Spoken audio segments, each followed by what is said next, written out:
What up, Laker Nation? Oh man, I have a great video for you guys today.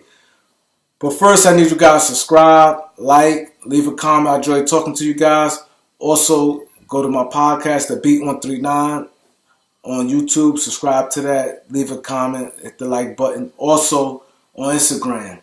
Follow me on Instagram, The Beat 139. First, I want to get something real quick. I want to touch on this real quick. This morning, that idiot Nick Wright made a stupid ass comment about first he y'all know what he did. Put LeBron on the pedestal, which is cool. But LeBron already great. You don't need to praise him to knock someone else. You can praise him without knocking someone else. But he was like, oh, LeBron he's playing like the Laker organization stupid. Here it is, you got LeBron locked up in the contract, whatever, and LeBron playing with not one player on the Laker team is above average. Now I'm going to let that sink in for a second. Not one player on the Laker team above average. Do you know what average is? I'm going to tell you what average is. I'm going to show you what average is. First, I'm going to break this down like this. Brandon Ingram, 21 years old, 6'9", played multiple positions. Could play defense, offense, pass, dribble, get better and better. It got better from October and March. Got better every month. Got better every year from the time he stepped on the scene, right? 21 years old. Now I'm going to show you average. Now if Brandon Ingram, like I said, average 18 points, 5 rebounds, like 4 assists, like 50% from the field. And his field goal percentage, the way it was going, was ridiculous. Like the second half, not even the second half of the season, starting like the new year. He shot like 56% from the field. But anyway, if Brandon Ingram was on an open market, let's say if he's an unrestricted free agent, 21 years old, and the numbers he put up this year, right? Now, if he's average, you know what type of contract he'd be looking at? A mid-level exception. Mid-level exception, and he had maybe 4 or 5 suitors. That's average, mid-level exception. That's what he'd probably get on the open market if he was an average NBA player. We all know if he's on the market right now, he'd be easy, especially unrestricted. Because restricted, sometimes guys don't really go hard because teams could match the contract. He's unrestricted right now. I guarantee you he'd probably be this, not even going line by line, but he would be at least maybe like top 6, 7 free agent. Like far as sought after, like guys who they really trying to get. I think he have more value than Jimmy Butler, more value than Tobias Harris, Vucevic. I even think Kemba Walker. I think if he was an unrestricted free agent at his age, I definitely put him like right behind like the big dogs as far as suitors, people be trying to get him. I pretty much guarantee you that. So I just want to touch on that real quick. The idiot saying stupid shit like that. So now I want to touch on also real quick. I want to salute you guys going out there who protest, but I definitely think whoever organized it could have did a better job organizing it. But, salute to you.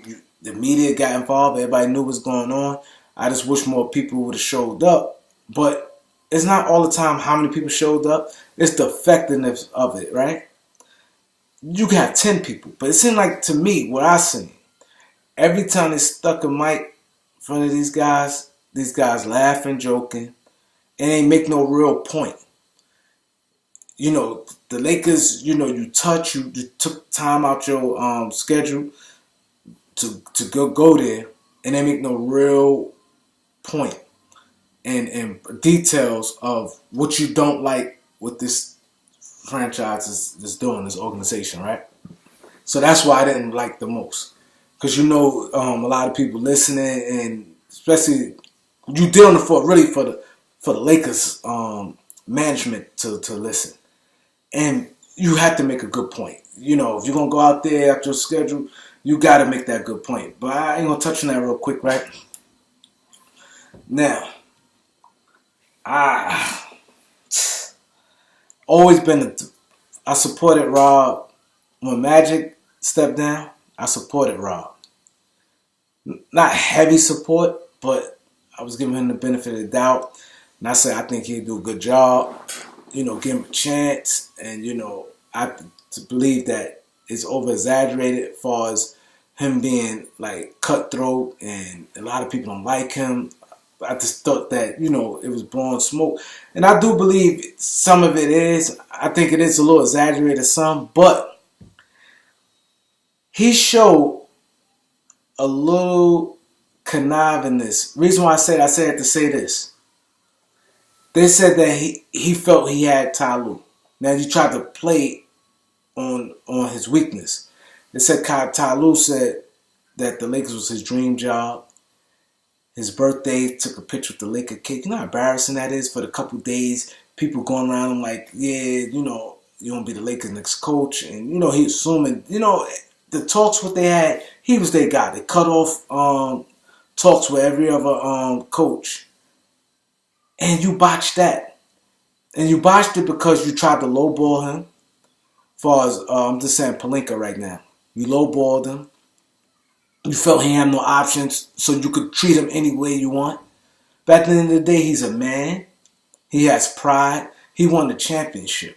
The championship brings a level of confidence in any player, a part of a team, you part of a champion. Coach or player. You a champion. You're a championship coach. He won a championship. You know, so he going to have a level of pride and dignity automatically. And then being a man. And he's seeing guys like, you know, man, in Lakers history, Lakers just dropped Luke Walton five-year contract. Just gave him a 5-year contract. Luke Walton, now no longer the Laker coach, got a 5-year contract with the Kings. Monty Williams got a 5-year contract. These guys ain't win nothing. And all these other coaches that got long deals. Now you basically telling him you're a LeBron coach, and you just giving him 3 years what's left on LeBron. Like, you really disrespecting the man. You basically telling him out of 29 teams, he not qualified to coach no other team but a LeBron team. That's basically what you're telling the man. It's not like he old and you like, all right. He's like how you do a player when a player is a free agent and the player is 33 years old. You'd be hesitant giving him a 33-year-old player a 4-year deal, especially if he's not all that great. LeBron James, yeah, but like an average NBA player, like who's around 33, like you'd be a little hesitant to give a guy 33 years old a 4-year contract, especially for big money. But this is not the case. This is a coach, 1, and 2, he's 42 years old. So it's not like I said, the 4 years, like, oh man, like his money stays the same. It's not like it's going to keep increasing. Like you botched that, and so now players going to look at you like you's a snake because they know you wouldn't have did that if LeBron was a free agent and he said, and let's say Lakers didn't have a coach. He said, if y'all get Ty Lue, I will sign with you guys. Ty Lue would have been the coach. It didn't matter. If he'd have said, yo, give Ty Lue a 5-year contract and LeBron would have signed a 3-year contract, this would have been it. The Lakers would have did it. They wouldn't have did none. They wouldn't have played none of these games there. You get Ty Lue and anybody, Kevin Durant, any star player, pretty much can dictate, especially in things like stuff like that, who they want and different things like that, and the organization gonna make it happen. So now players gonna look at it like this. You will say whatever you want to get me there, but once I'm there, you're going to try to sun me. Because now that's what you're doing, basically sunning LeBron. And everybody know, and this the thing, this is what I said, Jeannie tell you she don't know about ball. But anybody, basketball, all sports, more so than football and baseball, the star player holds a lot of weight, and you pretty much, if you go in bed with the star player and say, hey, you know, you my guy, I need you to lead this team. They gonna have say so, and you form them in trades. Not saying that you have to tell them like, is this all right? But you get them, put them up to speed. I think about trading, this guy here, this and that. You know that out of respect you do that. This has been going on for years. You have to do that. And you should know that as a team. So now you're doing this to LeBron. A lot of players around the league do not like what's going on. You know what I mean? Like, wow. You know what I'm saying? And free agency coming soon. It'll be here before you know it. The lottery is on Tuesday. You know what I'm saying? You have to bring guys to come work out. Like, you having a bad reputation. See, Jeannie, first, she needs to stop this and stop this thinking, oh, we the Lakers, gold standard. You not gold standard. This franchise been passed on to you. You didn't earn this. This wasn't your blood, sweat, and tears, this franchise. You happen to be a daughter of someone, a sibling. It was passed down to you. You didn't earn it. You didn't think of how you built the money and orchestrate the team. You didn't do none of that.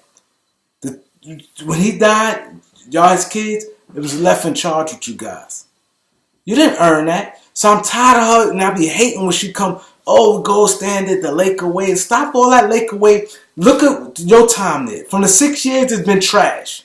So let's get that. It's been trash for 6 years. So let's stop that. For 6 years, it's been trash. And look at a lot of decisions y'all made. You know what I mean? And I definitely think Jim Bush definitely ran a franchise better than you, but he was so busy trying to piss you off and do little stupid shit, and it was fucking himself up. You know what I'm saying? Because he definitely had a better basketball mind than some of the stupid stuff he started doing this to, get at you or whatever. But my thing is this. You worry how it looks as far as bringing on LeBron coach. You so concerned about that. But you don't look how this looking now. Like all this was going on. These guys on every talk show just running y'all through the mud. You think that looks good? And then, you know how Ty Lue must feel? He in a meeting with Rambis. Y'all saying 3-year deal. Basically, he's going with LeBron. So you are basically telling him he's a LeBron coach with a guy that won 32 games in his coaching career. Rambis never did nothing. He wasn't even a good basketball player. He was a hustler, and he dove on the floor, did things like that, dirty work type play. But he wasn't really no good player. Like, just keep it what it is. I seen him play. You know what I'm saying? I was around watching then. You know what I'm saying? So here's a guy that had no track record. No track record, no front office track record, or no real proven coach track record. But you basically telling me, oh, you monitor his staff and want him on your staff to get, like, come on. Like, how do you think he felt? Like I said, the man have pride. And y'all try to use that as advantage for you guys. As I said, Rob dropped the ball big time on that. He dropped the ball big time. And now when people saying that you grimy and you not to be trusted, it looks like that. Because it looked like you tried to play at the position of power, tried to play his weakness because you felt that he didn't have no other options. But like I said, these guys are so stupid. Fail to realize he had $10 million coming to him. He's only 42 years old. He could sit down for a couple years and say he won't get back in coaching. He'd still be young. So that's why I said they played their hand wrong, and it's very disrespectful. And like I said, free agency coming up quick. Jeannie, like she said, she regret firing Jim. She waited too long to do it. And this is the same thing going to happen. You have to just cut. That's why I said family, and it's not good to have business with, because you don't see their faults like that. Because you always going to look in the good in someone. Like somebody could sit there and be like, oh, your son this. My son could be this. If my son was a ball player. He playing, the little leagues, right? And I feel like put my son in. At least with my son in, the team ain't scored that much, but my son really ain't do shit. I'm looking for every little good he doing. But really he ain't doing nothing. And that's what that is. She's not seeing Kurt Rambis' flaws. He's old school, got the old school mentality. Look what he's trying to bring in. You have a championship coach, but you talk about some Lionel Hollins and Mike Woodson, and y'all interviewed J.B. Bickerstaff, guys who didn't do anything in this league, and you know LeBron ain't happy. You're just not even respecting the man at all. Knowing you wouldn't have did that if he's a free agent. You wouldn't have did that. If he's a free agent, you'd have gave him what he want. So now he locked up. Now you're trying to use that to your advantage. It's not that. Then I hate when I see some of these guys sit there and be like, you guys acting like Tyronn Lue is Red Auerbach or somebody. You know, it's not the point if he Red Auerbach or somebody. The end of the day, this your best player won. The top 3 player in the league, the most popular player in the league. And the thing that's, as a business, not to say business-wise, he flooding the gates. They talk about the Lakers every day since the whole month of April, even while the Lakers are playing.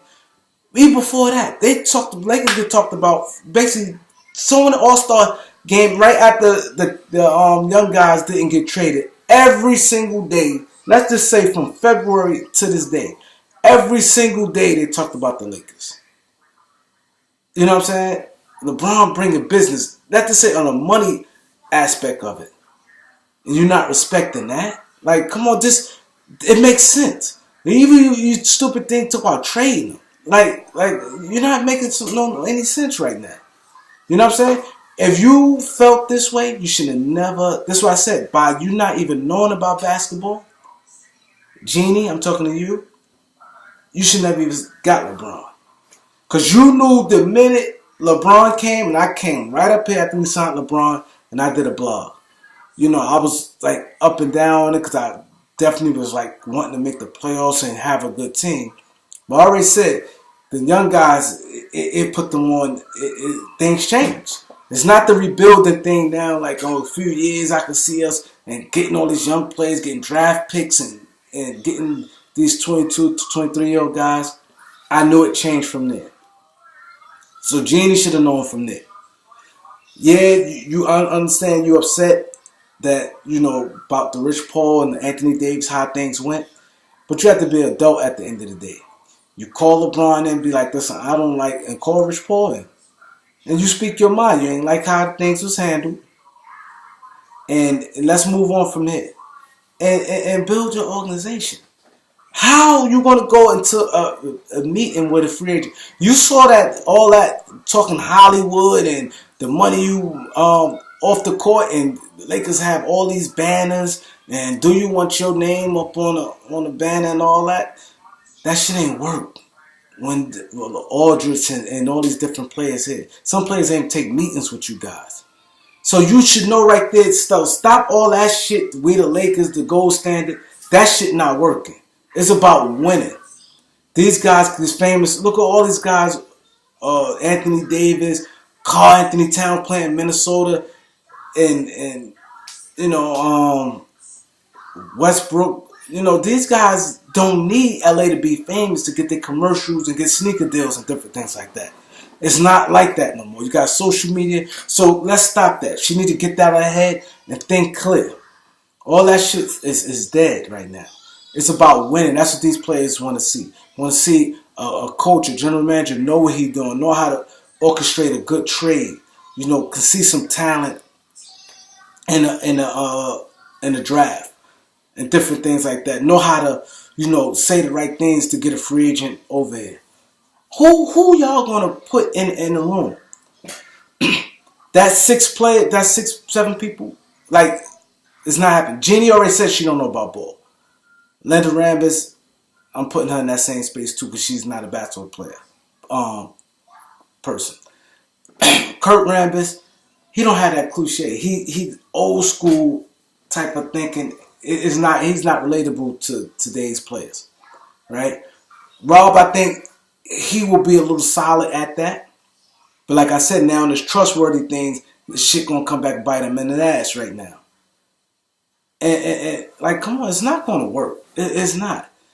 Right now, y'all need to just hire a president, let him hire a assistant president, and even if you're gonna keep Rob as a GM, hire a assistant GM. This way, the president, let him bring in a couple guys, himself and two other guys, assistant GM and assistant president. And then you bring strong basketball people in, get a good coach, good assistant coach. Now you build your organization in strength. That's how you do it. So I'm definitely gonna get back to you guys. I may definitely gonna do it on Tuesday, right after the lottery. When the Lakers get this #1 pick. But like I said, subscribe, leave a comment, tell me what you guys think. Peace.